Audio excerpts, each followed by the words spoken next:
Big na eksena sa Little Star.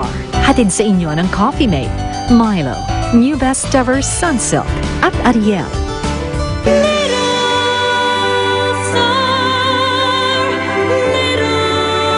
Ma, paano kung magsumbong si Helen?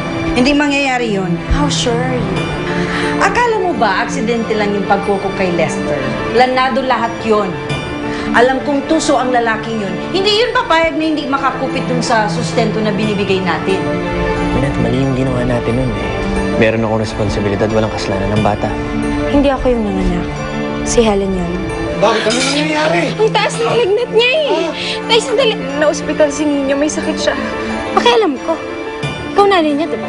Hindi kayo dapat nakikita na kasama namin. Sinugod namin siya sa ospital. Kailangan namin. Ang kapal ng mukha mo! Binigay ko na kay Lester ang pera. Sobra-sobra pa! Total, sabi mo naman hindi mo anak ng bata. Pwede mo siya dalhin sa ospital.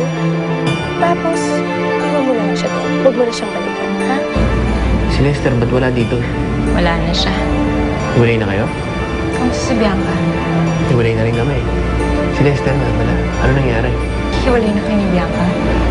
Kung natuloy ang kasal namin ni Bianca last year, siguro may anak na ako. Buti na lang at hindi natuloy. Bakit naman? Dahil kung magkakaanak ako, gusto ko nanay katulad mo. Sana ako na lang ama ni Nino. Alam ko kung nasan yung anak ni Billy. Ilabas mo siya. Wala kang mahihita sa akin. Guard, labas mo itong gate crusher na ito.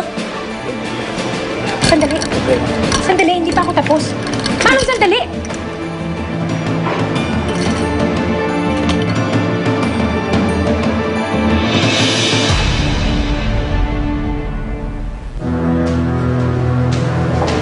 Pare, pilit eh.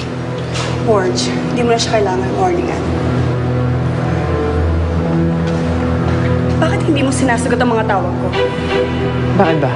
As far as I know, wala na tayo. Really? So kapag nalulungkot ka lang, tsaka mo ako naaalala? Why? Dahil ba nakabalik na si Gwyneth dito? O si Helen na sinamahan mo raw sa hospital?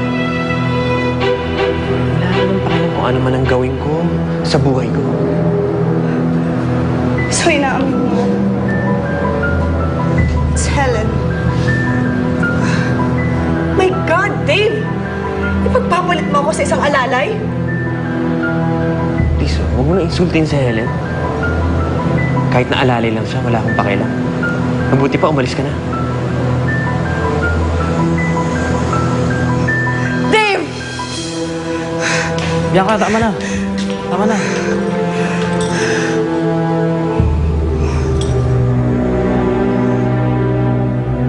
Talaga? Sinabi niya yun? Baka iba lang yung ibig niya sabihin.